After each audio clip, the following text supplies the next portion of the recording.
بعد پدر از این شبکه‌های اجتماعی نالت که در دست هر کس و ناکس افتیده و هر کس و ناکس اجازه داره هر چی بگویه و به خاطرش هم یک چند تا پول به دست بیاره. آبروی انسان با ارزشتر از هر دارایی که شما فکر میکنین است.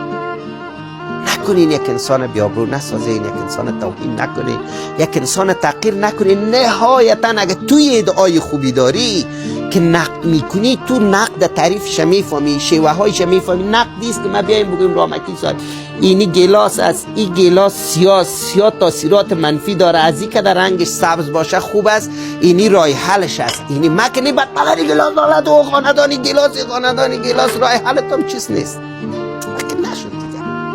این نقد نیست، این توهین است، این پیتیزدی دادن است، این یک انسان صدمه رساندن است.